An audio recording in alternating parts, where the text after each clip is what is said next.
जब preparation start करी थी तो सोच के गए थे कि अगर 2 इयर्स भी लगते हैं तो ओके, बट मतलब 1 ईयर में क्लियर हो गया तो वो फीलिंग बहुत ही अच्छी है। मतलब लिख नहीं रहा था, मतलब कि लग नहीं रहा था कि इस साल भी होगा कि नहीं होगा, रिजल्ट टाइम पे होंगे नहीं होंगे। तो फिर जब रिजल्ट आया था तो मैं घर पे था नहीं सर, अच्छा। बाहर था अपने दोस्तों के साथ। तो सडनली फोन आया फ्रेंड का कि रिजल्ट आया, अभी चेक कर।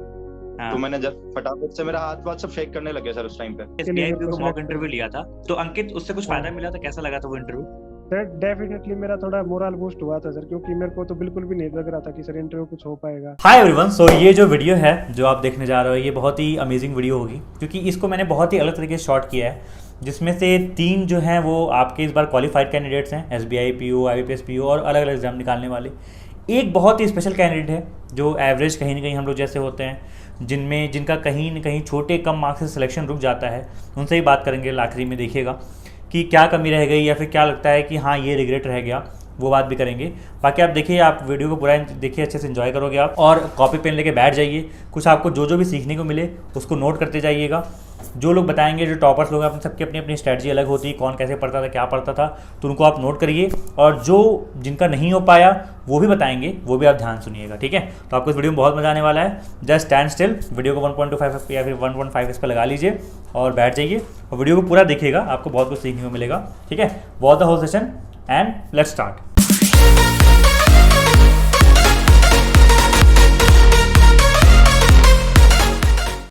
इस समय हमारे साथ अंकित पवार जुड़े हुए हैं।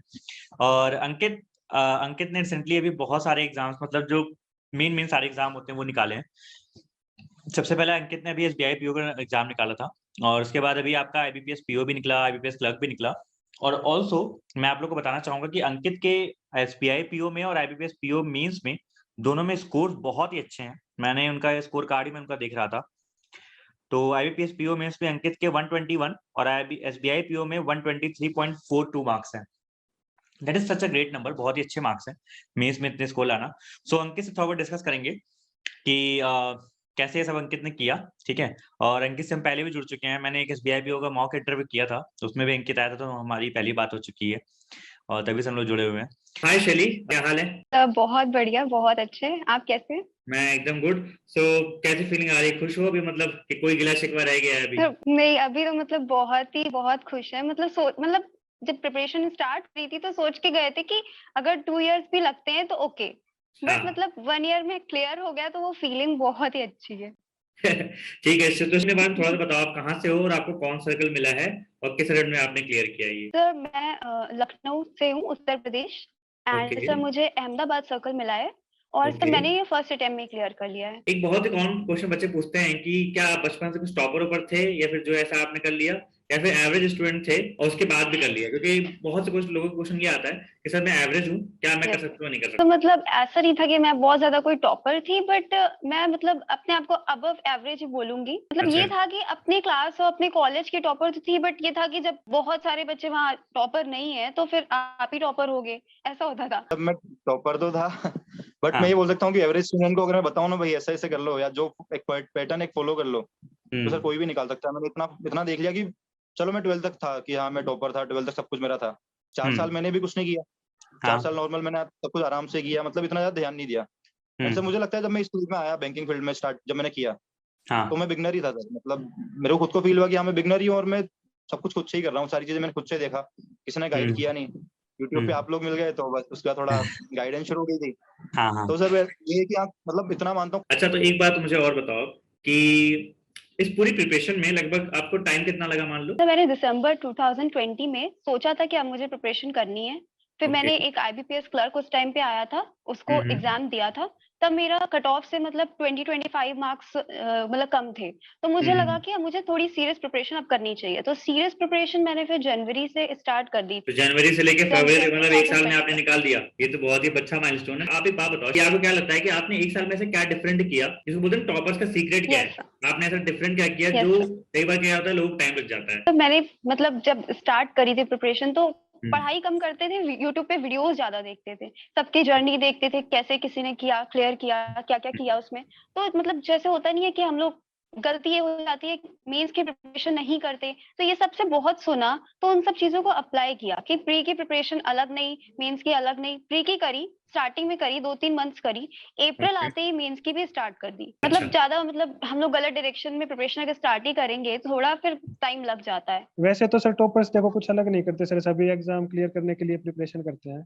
हाँ तो प्रोसेस ये होती है सर, जो सबसे सही तरीका मेरे को लगता है, जो मैंने भी किया है सर, जिससे मैं लगभग मेन से पहले मेरे पास सिर्फ 4-5 महीने ही थे सर तैयारी करने के लिए। तो मैंने पहले देखा कि सर एग्जाम में कौन सा सब्जेक्ट कितने मार्क्स का आता है, किसकी ज्यादा इंपॉर्टेंस है, क्या करना कंपलसरी है, क्या मैं स्किप कर सकता हूँ सर, ये सारी चीजें मैंने देखी। तो सर मेरे को लगा कि सबसे ज्यादा इंपॉर्टेंट मेरे हिसाब से इंग्लिश सेक्शन था सर, क्योंकि उसमें बहुत ज्यादा स्कोर कर सकते हैं हम अगर अच्छे से प्रिपरेशन करें तो। मेरे को पता था सर, वैसे तो मैं एवरेज हूँ सभी सब्जेक्ट्स में, लेकिन करंट अफेयर्स में बहुत ज्यादा वीक था सर मैं जीए में। उसको सर मतलब रिलीजियसली अक्टूबर से करना स्टार्ट कर दिया था, एक दिन भी स्किप नहीं किया, 2-3 बार रिवाइज करता ही था सर मैं, ताकि एटलीस्ट मैं एवरेज स्कोर कर पाऊँ सर उसमें। सितंबर से प्रिपरेशन आप बता रहे स्टार्ट की, मतलब 5-6 महीना में आपने किया ये सारी चीजें? सितंबर में तो ज्यादा किया भी नहीं सर एक्चुअली, तो मतलब बिल्कुल रिलीजियसली तो अक्टूबर से ही की थी सर। अगर कोई एवरेज स्टूडेंट है सर तो वो आराम से 6-7 महीने में तो कर ही सकता है सर, मेरा मानना है।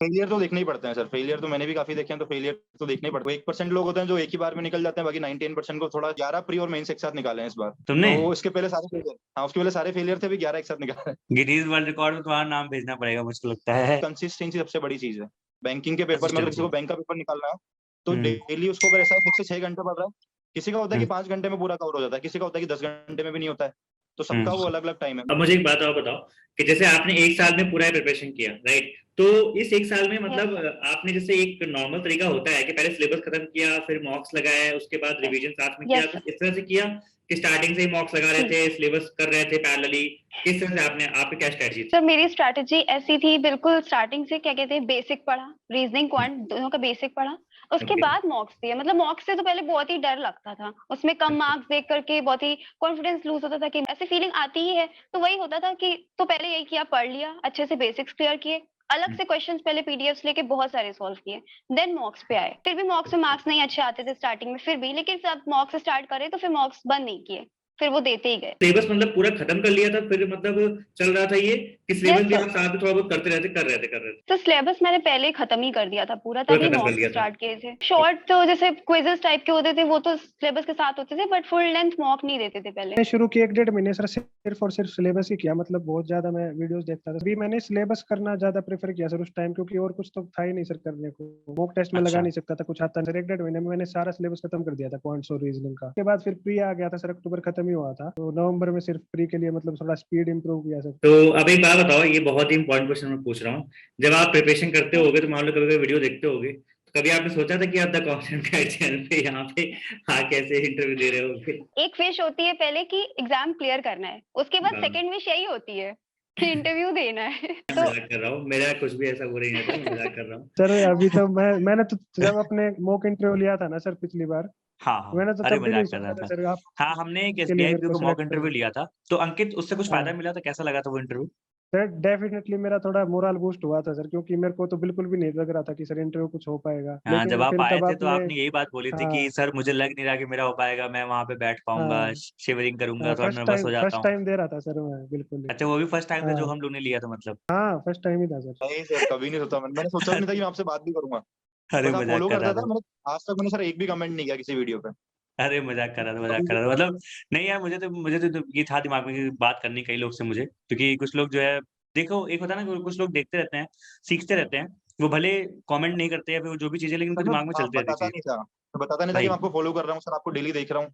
पर मैं देख रहा था, हाँ देख रहा हूँ देख रहा हूँ देख रहा हूँ। जब मुझे हुआ कि सर मेरा हो गया, तो मैंने आपको हाँ, पर्सनली फिर सारी चीजें तुमने बताई कि डीएम सर किया था। आपने हाँ मुझे बहुत गाइड किया। तो सर मैंने सारा डीएम करके आपको सारी चीजें लिखी कि सर हाँ मैंने हाँ। ऐसे से आपको फॉलो किया, इतने टाइम से देख रहा हूँ, ये कर रहा हूँ वो कर रहा हूँ। नहीं, इंटरव्यू तक मुझे मैंने बड़ा सारी अच्छा चीजें लगा आपको जब सारी तुमने वीडियो वो भेजी। भेजा था, मुझे बहुत सही लगा, मैंने कहा चलो अच्छा, ये अभी कोई अच्छा निकला है, बढ़िया है।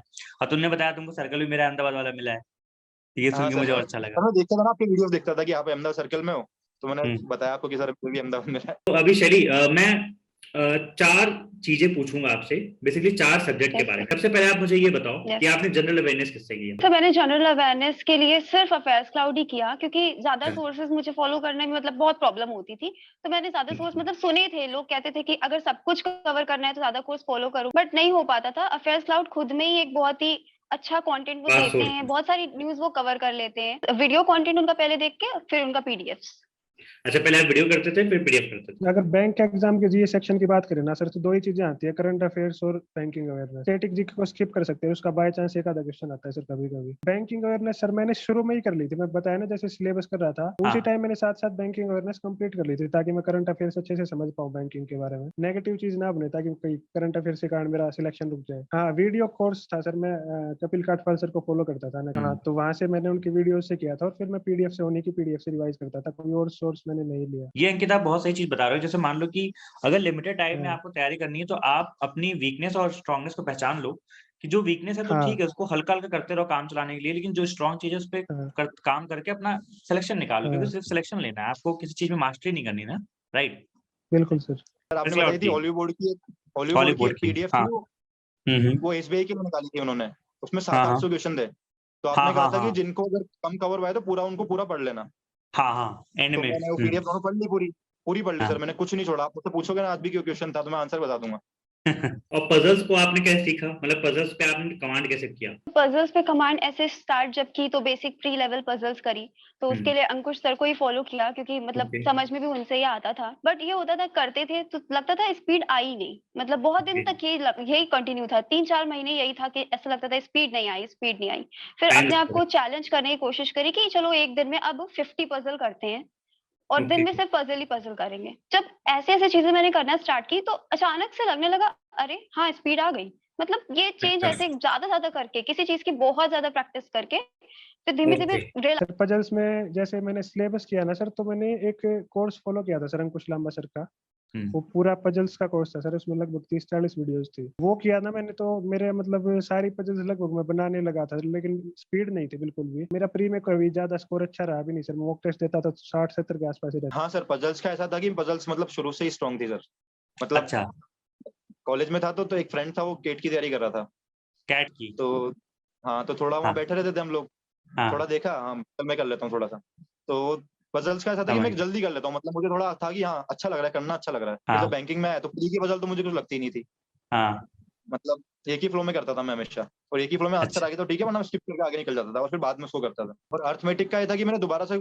1 महीना जो था मेरा, जो मैंने पढ़ा था, तो सारे कॉन्सेप्ट जैसे मैंने स्टक हो गया, मैं किसी मॉक में स्टक हो गया था, जैसे मान लो कहीं स्टक हो गया, हाँ तो टॉपिक निकाला, 2 दिन हाँ पूरा रिवाइज किया, तो सारा खत्म करके वापस आगे बढ़ गया, तो ऐसे ही मैं साइकिल करता रहता था उसकी। तीसरा अर्थमेटिक। अर्थमेटिक बहुत इंपॉर्टेंट भी है, हाँ। कुछ लोग उसको छोड़ देते हैं, कुछ चैप्टर्स मुझे भी नहीं अच्छे लगते थे, और अच्छा। बहुत ज्यादा प्रैक्टिस मैं भी नहीं करती थी, बट वो मेंस के लिए बहुत इंपॉर्टेंट है, क्योंकि प्री में तो बहुत कम टाइम बचता है कि हम कोई अर्थमेटिक क्वेश्चन अटेम्प्ट कर पाए, ठीक है, Okay. बट मेंस के लिए बहुत इंपॉर्टेंट है, क्योंकि ज्यादातर डीआई आ जाएगी, अर्थमेटिक बेस्ड आ जाएगी, तो वो मतलब उसको तो करना ही है, तो उसको भी किया। बीच में लगता था कि मेरे कॉन्सेप्ट क्लियर नहीं है, तो अर्थमेटिक कभी कभी मतलब जैसे मान लीजिए अक्टूबर मंथ चल रहा है, अब एसबीआई पीओ का नोटिफिकेशन आने वाली थी, अक्टूबर मंथ चल रहा है, मुझे रियलाइज हुआ अभी भी मेरे कॉन्सेप्ट्स अच्छे नहीं है, फिर से स्टार्ट कर दी बेसिक से, 1 महीना लगा, फिर से बेसिक से पढ़ ली पूरी सारे चैप्टर्स, समझ तो गया। मतलब उसमें क्या है, रिवीजन चाहिए। ये बात मैं बोलता हूँ, सही बात है, ये बहुत इंपॉर्टेंट चीज है। स्कूलिंग टाइम में सर मैथ्स अच्छा था सर, मैथ्स थोड़ा, ओके बीएससी टाइम तो मैं पढ़ा नहीं सर ज्यादा, बट स्कूलिंग टाइम में अच्छा था मैथ, तो मैं जल्दी अच्छा समझ लेता था सर उसको, तो जल्दी कर पाया। एक चीज और बताओ लास्ट में, आप डीआई बहुत हॉन्ट करती है लोगों को, कि डीआई में आपने इंप्रूवमेंट कैसे की ओवर द टाइम? प्री की स्टार्टिंग में पहले सॉल्व करते थे केवल, तो प्री की डीआई एक टाइम आया, सॉल्व करते करते मैं बोर होने लगी, मतलब ज्यादा उसमें दिमाग नहीं चाहिए हम लोग को, बस क्या कहते हैं सॉल्व करना होता है। मेंस की डीआई करने से मतलब वो बहुत अच्छा लगता था, मेंस की डीआई सॉल्व करना, तो मतलब जब खुद से नहीं होती थी तो पूरा दिन मतलब ब्रेनस्टॉर्मिंग उसमें करते थे कि कैसे होगी, क्यों होगी, मतलब कैसे हो रही है, सॉल्व क्यों नहीं हो रही, मतलब जितना ज्यादा खुद से कर सकते थे तो उसको किया। उसके बाद जाके सॉल्यूशन देखा तो सॉल्यूशन बहुत अच्छे से समझ में आता था कि मेरी क्या मिस्टेक थी जो मैं कर ही नहीं पा रही थी, तो सॉल्यूशन तब समझ में आता था बहुत अच्छे से, तो मैं पूरा अपना जितना भी ब्रेन उसमें यूज कर सकती हूँ वो सारा करने के बाद सॉल्यूशन देखती थी, तो समझ नहीं, में ये आता बात था। तो तो सर ऐसे ही सही बोला आपने, मेंस डीआई लगाने में बहुत मजा आता है, क्योंकि वो बहुत ही ना दिमाग चलाती है, ये तो मजा आती दिमाग चलता रहता थी, है। वही तो। सर डीआई के सर मैंने यूट्यूब पे वो चैनल है, उनका नाम तो वो याद नहीं रहा, उस पे काफी सारी डीआईस थी मेंस की, ठीक उन्होंने काफी ठीक है सारे वीडियो डाले थे, उन्होंने पूरे वीडियोस कवर कर लिया वहां से, सारे मेंस के मॉक्स दिए।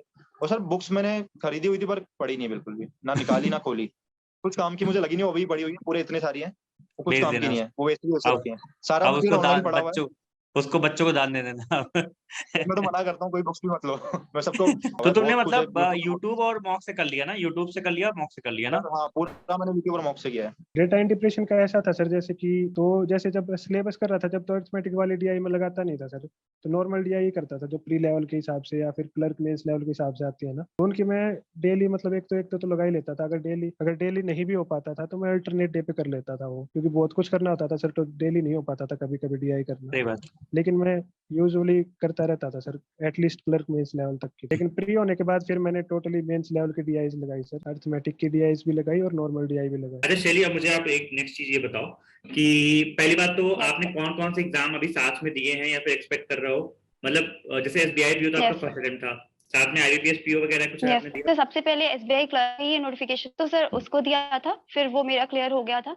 देन आरआरबी पीओ मैंने दिया था, वो मेरा क्लियर हो गया था। उसके बाद SBI PO and then IBPS PO. मतलब ये 2 एग्जाम जैसे आईपीएस क्लर्क मैंने ये फॉर्म फिल किया था, इसको दिया नहीं था क्योंकि उधर एसबीआई क्लर्क मेरा क्लियर हो चुका था, तो मैंने फिर सोचा मैं क्यों इसको दूं ना, किसी और का हो जाए मेरी जगह तो अच्छा होगा। नहीं ये तो बहुत अच्छी सोच है। तो यार आपने काफी सारे एग्जाम निकाले, आपने एसबीआई क्लर्क बताया, आरबीपीओ बताया, फिर आईबीपीएस पीओ एक्सपेक्ट कर रहे हो, एसबीआई पीओ आपने निकाल रखा है, तो क्या मतलब ऐसा क्या सोच के चले थे एक साल में सारे एग्जाम फोड़ देने? तो बिल्कुल नहीं, मतलब सोचा ये था कि एक बार सीरियस अटेम्प्ट देना है। यही चीज मैं देख रहा हूँ कि आपने एक साल सीरियस पढ़ाई की और सीरियसनेस के बाद देखो सारे एग्जाम लगातार निकलते गए, राइट? हाँ यस सर। आपने टोटल मॉक्स कितने दिए, कभी काउंट किया कि मैं ज्यादा मॉक दे रही हूँ या फिर मुझे कम मॉक में मेरा काम चल जाता है? मॉक्स का क्या था प्लान आपका? जब एग्जाम नहीं थे, जैसे कि नोटिफिकेशन नहीं आया हुआ या फिर डेट नहीं पता है, तो मॉक्स मतलब बहुत ज्यादा नहीं, मतलब फ्रीक्वेंसी उनकी इतनी ज्यादा नहीं होती थी। 2-3 दिन में एक प्री का मॉक और मेंस का मॉक तो सर मैंने पहले एग्जाम के पहले दिया ही नहीं। मतलब जब मेरा ये हुआ कि प्री मेरा हो गया है, तब मैं पढ़ती थी, केवल डीआई पजल अलग से करती थी, मॉक लगा के नहीं करती थी। वो मुझे पता नहीं क्यों सर बहुत लगता था मैं अभी कर ही नहीं पाऊंगी, और जब ऐसा होता है मेरे एग्जाम बिल्कुल आ ही गए होते हैं तो मुझसे सब हो जाता है, तो फिर मैं उस टाइम पे मेंस मॉक दे पाती थी जब मेरा एग्जाम ये होता था अब मुझे देना ही देना है। मतलब एग्जाम के पहले आप क्या सेक्शनल टाइप के मॉक्स देते थे और जब एग्जाम आता तब आप फुल मॉक देते सिर्फ थे? क्वेश्चंस के लिए।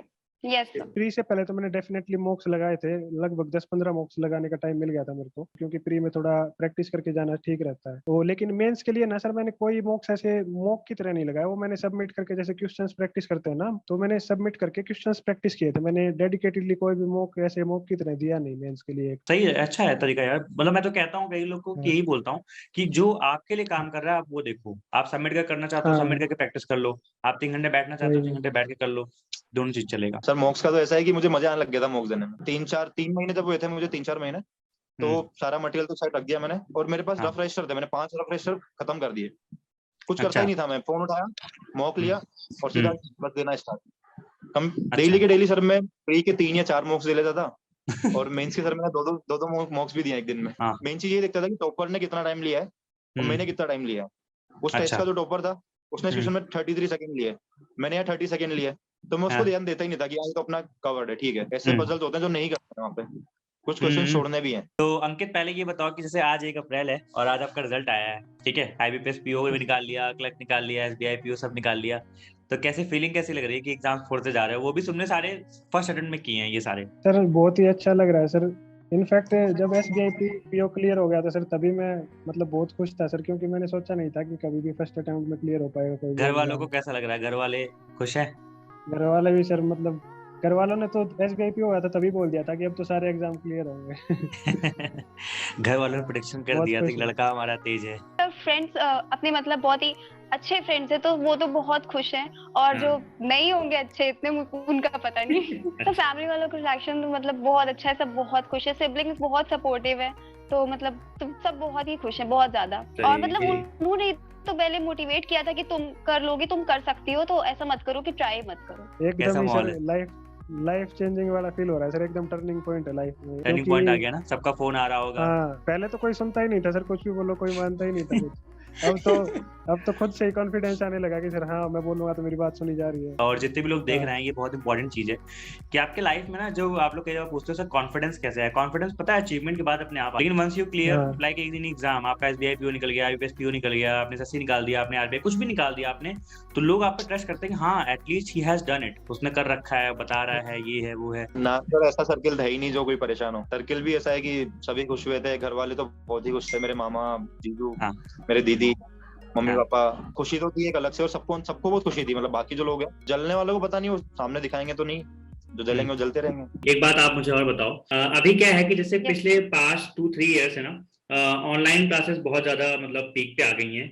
आपने जैसे बोला आप यूट्यूब से पढ़ते थे, फिर देखते थे, ठीक है, सीखा। Yes. इसी में एक चीज आती है ये भी कि पहले क्या होता है, लोग बुक से पढ़ते थे तो लोग सेल्फ स्टडी भी काफी करते थे। अभी क्या है ना कि जो कोई एस्पिरेंट होता है उसके दिमाग में कभी कभी फंस जाता है कि सेल्फ स्टडी करें ज्यादा टाइम या फिर ऑनलाइन क्लास। जैसे मान लो कि कुछ लोग होते हैं, जैसे मान लो कोर्स परचेज कर लेते हैं, तो वहां पे 2-2 घंटे की लाइव क्लास वगैरह Yes, sir. होती है, तो उनका Yes, 7-8 घंटा sir. चला Yes, जाता है sir. उसमें। तो ऑनलाइन क्लास और ये सेल्फ स्टडी, इन दोनों को साथ में कैसे मैनेज करें, या फिर आपने क्या किया था? सर ऑनलाइन क्लास सबसे पहले तो सिर्फ अगर बेसिक्स क्लियर करने के लिए करनी है तो कर सकते हैं। बहुत ज्यादा टाइम लगता है उसमें, मतलब टाइम मुझे तो, मतलब मैंने कभी लाइव क्लास नहीं करी, मुझे बहुत टाइम उसमें लगता है मेरा वेस्ट हो जाता है। ऊपर से मैं हमेशा वीडियो को क्या कहते हैं उसकी स्पीड बढ़ा के 1.5x। हमेशा देखती थी, तो यस अच्छा। सर, तो लगता था कि अब मतलब लाइव तो नहीं देख पाएंगे। देन क्या कर सकते हैं कि अगर हमने कोई यूट्यूब वीडियो भी खोली है, उनका सिर्फ क्वेश्चन देखना है, हमें खुद ही सॉल्व करना है। अगर वो नहीं होता है तो फिर सॉल्यूशन तो देखेंगे। सही बात है, मैं यही बोलता हूँ, जैसे कई बार क्या होता है ना, बच्चे उसको टीवी की तरह लगा के बैठ जाते हैं, वीडियो बैठ के देख रहे होते हैं, यस बल्कि सर, आप उससे क्वेश्चन क्या देखो, मतलब सॉल्व उसका करो। क्या पॉइंट है। तो इस तरह से आप मैनेज करते हो। बाकी आप जैसे आप कैसे बाइफरकेशन कैसे करते थे? जैसे आपका कुछ टाइम यूट्यूब पे जाता होगा।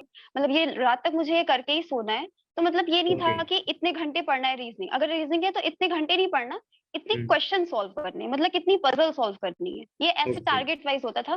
कोई मतलब अगर वो कम देर में हो गया देन ओके, उसके बाद मतलब जबरदस्ती नहीं बैठ के पढ़ना है। अगर उसमें ज्यादा ओके। टाइम लग रहा है तो एक्स्ट्रा हाँ, जग के भी पढ़ सकते हैं। कि मतलब आपके हिसाब से यस क्या सर। सही बैठ रहा है? कुछ लोग को दिन में पढ़ना सही लगता है, यस कुछ लोग सर। रात में पढ़ना सही लगता है, कुछ लोग को किस यस हिसाब सर, से बताया? एग्जैक्टली। फेलियर से ही सीखा हूँ सर, मेरा वही आंसर है। हाँ। एसएससी के टाइम में पूरा दिन भर की पढ़ रहा हूँ, मतलब लेक्चर्स वगैरह पढ़ रहा हूँ, देख रहा हूँ, पूरा कंटिन्यू पढ़े जा रहा हूँ, खुद को हाँ। टाइम ही नहीं दे रहा। 1 घंटा निकाल लिया मुश्किल से। इस बार मैंने क्या किया कि डेली 1 घंटे या 1.5 घंटे का वीडियो देखा, 2 घंटे हाँ। का वीडियो मैक्सिमम देखा। उसके अलावा बाकी 6 घंटे मैंने खुद ने किया हर चीज। खुद से सॉल्व किया ना। मैंने एग्जैक्टली। पूरी चीज यही करी सर। मैंने ऑनलाइन पे कम ध्यान, मतलब कम टाइम दिया, इधर ज्यादा टाइम दिया। मतलब जैसे अगर आप पूरा दिन शेड्यूल करते हो ना अपना, जैसे आप प्लान करते हो कि भाई आज क्या क्या करना है, हाँ। तो उसमें ये करो कि जितना टाइम आप कुछ ऑनलाइन देख रहे हो ना, मान लो सिलेबस कर रहे हो आप ऑनलाइन वीडियो से, तो उसका कम से कम भी 1.5 या 2 गुना टाइम अपना सिर्फ प्रैक्टिस के लिए निकालो सर। उस चीज के लिए पूरा दिन वीडियोस अच्छा। देखोगे तो सर कुछ रिटेन भी नहीं हो पाता, और वो सही वेस्ट बात जाता है। है सर पूरा टाइम फिर। तो सही मेरे बात हिसाब है। से इतना ऐसे प्लान करना चाहिए कि अगर मान लो 1 घंटा देख रहे हो आप वीडियोस, तो कम से कम 1.5 2 घंटा उसके प्रैक्टिस के लिए निकालना चाहिए एक दिन में। करंट अफेयर्स के लिए सुनते थे कि ज्यादातर लोग उसको मॉर्निंग में पढ़ते हैं, तो उससे लगता था कि जल्दी हम लोग को रिटेन रहेगा पूरा दिन, फिर नेक्स्ट डे भी रिटेन रहेगा। पर मैंने ट्राई किया, मुझसे नहीं हुआ, तो मैंने उसको चेंज किया, उसको मॉर्निंग टू इवनिंग शिफ्ट कर दिया। तो मेरे लिए मतलब जो वर्क किया, मैंने हर सब चीजें ट्राई करके देखी। ये 2-3 दिन सब कुछ ट्राई करके देख सकते हैं, नहीं वर्क कर रहा है अपने आप उसे चेंज कर सकते हैं, है ना। हम लोग बहुत सारे लोगों की बात सुनते हैं, तो बात सुननी भी चाहिए, उसको अप्लाई भी करना चाहिए, अपने अकॉर्डिंग चेंज कर लेना चाहिए। लेकिन आपके साथ बहुत ही बढ़िया, ये आपने समराइज कर दिया काफी अच्छे से कि जैसे स्ट्रेटजी आप जो है सुनो, फॉलो करो, लेकिन आपको जो आपके साथ सही बैठता है आप उसको खुद से करने की कोशिश करो। जैसे आपने दिन में करने प्रयास किया, नहीं यस। हुआ तो आपने रात में किया, वो आपके लिए सही बैठ गया। मान लो यस कोई सर। बच्चा अभी है ना और वो कर रहा है तैयारी, ठीक है, उसको आप क्या मैसेज देना चाहोगे कि जैसे मान लो कि दो तरह के लोग हैं। एक तो क्या है कि मान लो कई लोग का रिजल्ट आया, अभी सिलेक्शन नहीं हुआ, परेशान है कई लोग, और चूंकि आपने फर्स्ट राउंड में कर रखा है, लेकिन आपको एक बेटर आइडिया यस होगा सर। कि यार कौन सी ऐसी चीज है ना। सर मैं ये मैसेज, जैसे हम जब तैयारी करते हैं ना सर, तो बहुत हाँ। प्रेशर फील होता है कि मतलब एग्जाम क्लियर होगा कि नहीं होगा, हाँ। होगा तो कब होगा आपको कुछ पता नहीं रहता सर। तो हमेशा ही सही बात। माइंड में वो मतलब रेस्टलेसनेस रहती है सर, हमेशा रश सा रहता है कि पीस हाँ। मिलता ही नहीं सर बिल्कुल भी, तो उसमें अच्छे से प्रिपरेशन हो नहीं पाता। तो मेरे को जब भी ऐसा फील होता था सर, मैं एक ही काम करता था, मैं ना सर सेल्फ हेल्प ग्रोथ जो बुक्स होती है ना सर, वो पढ़ता हाँ। था सर, मेरे को वो अच्छी लगती। उससे क्या होता सर, अच्छा। मेरे को मतलब माइंड में पीस होता था, मेरे को अच्छा कॉन्फिडेंस आता था कि हाँ यार मैं भी कभी ना कभी कुछ तो अचीव कर ही लूंगा। मैं सही वही बात है। रिकमेंड करूंगा सर, जिसको भी ऐसे मतलब माइंड पीस जैसे यूजुअली मिलता नहीं है ना तैयारी के टाइम, तो उसको ऐसी थोड़ी थोड़ी बुक्स पढ़ते रहना चाहिए सर, सेल्फ हेल्प बुक जो सेल्फ हेल्प ग्रोथ के लिए होते हैं। खुद पे बिलीफ रखना, ट्रस्ट रखना जरूरी है, मतलब ना, जो हाँ, आप हार्डवर्क कर रहे हो। बहुत बहुत ज्यादा जरूरी सही है बात सर। है। तो प्रैक्टिस और कंसिस्टेंसी सबसे बड़ी की है बैंकिंग में। सर डिमोटिवेट तो मैं भी काफी फील किया था बीच में। मैं सबको ये बोलूंगा कि अगर जैसे अपन ने कुछ स्टार्ट किया, आज आज मान लो अपन को 0.25 से कोई रह गया, कोई 1 मार्क्स से रह गया, हाँ। तो मेरे भैया ने मुझे पता है क्या बोला था, मेरे 2 भैया, उन्होंने मुझे ये बोला था कि ये बहुत अच्छा साइन है कि तू यहाँ 1.25 से रहा, तू 2 नंबर से रहा, ये एक अच्छा साइन लेके चल इसको, कि तू पहले 3 नंबर से रहा, तू पहले 10 नंबर से रहा था, तूने आज इतना ज्यादा क्रॉस किया, तो आगे जाके तू उसको भी कर लेगा। तुझे पुश करना है, यहाँ से आप पुश करने का टाइम है, यहाँ रुकने का टाइम नहीं है, फिर होपलेस होने का टाइम नहीं है। कोई सोचता है ना कि यार एक नंबर से रह गया, मैं तो 2 साल से तैयारी कर रहा हूँ, एक नंबर से रह गया, तो वो एक नंबर से रहा नहीं है, तू वहां पहुंचा है एक नंबर, इतना ज्यादा क्लोज पहुंचा है, तो एक नंबर ज्यादा ही तो लाना है अगली बार। बैंकिंग में कंसिस्टेंसी, डेली 7 से 8 घंटा पढ़ना, और क्या पढ़ना है, कैसे पढ़ना है, गाइडेंस बहुत अच्छी मिलेगी यूट्यूब पे, बहुत सारे गलत गाइड भी करेंगे तो वहां फंस गए तो वो भी गए, अच्छी गाइडेंस मिलेगी तो अच्छी चीज पढ़ोगे और अच्छी जगह चलोगे। सर थोड़ा खुद का भी रहता है, एक 10% खुद का भी रहता है कि आप क्या सही कर रहे हो, आप कैसे कर रहे हो, क्योंकि वो जल्दी करना है ना कि 6-7 महीने में पूरा करना है, तो आपको टाइम वेस्ट जहाँ हो रहा है उसको बचाना पड़ेगा, मॉक्स पे ध्यान देना पड़ेगा, डेली कंसिस्टेंसी पे ध्यान देना पड़ेगा, और खुद का एक माइंडसेट बनाना पड़ेगा। और मेरे नहीं, मेंस सही में बात। और इंटर में कितना हेल्प किया है वो मैं ही जानता हूँ, आपकी उससे कितनी हेल्प हुई है। बिल्कुल। 18 को ज्वाइनिंग है और 6 को उन्होंने मुझे मॉर्निंग में बुलाया गांधीनगर चलो टीवी एंड बढ़िया है, मेडिकल अच्छा। के लिए। अभी जो नेक्स्ट हमारे साथ में है वो है विवेक। मतलब स्टोरी गोज ऐसे कि जो विवेक है, विवेक का IBPS PO और SBI PO दोनों में इन्होंने इंटरव्यू दिया था, और दोनों में फाइनल सेक्शन में इनका थोड़े से मार्जिन से रहा है। SBI PO में 0.75 और ऐसे ही IBPS PO में रहा है। फाइनली इनको अभी IBPS क्लर्क में सिलेक्शन का हुआ है। लेकिन यहाँ पे मैं थोड़ा सा ये जानना चाहूंगा विवेक से, जिसके थ्रू मैं आप सभी लोग को ये बताना चाहता हूँ कि अगर थोड़े से मार्जिन से रह जाए तो क्या कुछ कितना अंतर आता है? उससे बहुत ज़्यादा इफ़ेक्ट पड़ता है कि नहीं पड़ता है? नॉलेज की क्या कितनी कमी थी या फिर कहाँ पे लैग कर गए? उस पे बात करेंगे। सो विवेक, सबसे पहले आप मुझे ये बताओ कि जैसे इन दोनों में थोड़ा-सा एकदम बेसिक मार्जिन से आपका रह गया है, सो कुछ लग रहा है कि आपको रिग्रेट कुछ रह गया है? यस, थोड़ा-सा रिग्रेट है, बट मुझे लगता है कि एटलीस्ट मैं उतना क्लोज गया, ये मुझे ज़्यादा बेटर लगा। ओके। क्योंकि बीइंग एट दैट पॉइंट थोड़ा-सा रिग्रेट ये रहा सर, जहाँ तक मुझे लगता है कहीं न कहीं डिस्क्रिप्टिव, अकॉर्डिंग टू मी थोड़ा-सा डिस्क्रिप्टिव में इम्प्रूवमेंट हो सकता था। बाकी मैंने अपने साइड से अच्छा किया था। यस सर, क्योंकि उतना मार्जिन SBI PO खास करके, तो थोड़ा-सा क्योंकि डिस्क्रिप्टिव जैसे आपका ही मैंने वीडियो देखा था, तो मैंने देखा था कि ईज़ी होता है उतना स्कोर करना, आप अच्छा स्कोर कर सकते हैं। बट मुझे लगता है कहीं न कहीं उसमें थोड़ी-सी चूक हुई, जो मैं इम्प्रूव कर सकता था। तो ऐसा ओके। कोई रिग्रेट तो नहीं है सर, बल्कि अच्छा है क्योंकि फर्स्ट अटेम्प्ट था मेरा, तो मेरे लिए बहुत मैंने पर्सनली अच्छा फ़ील किया कि नहीं एटलीस्ट मैंने उस उतने तक मैं जा पाया।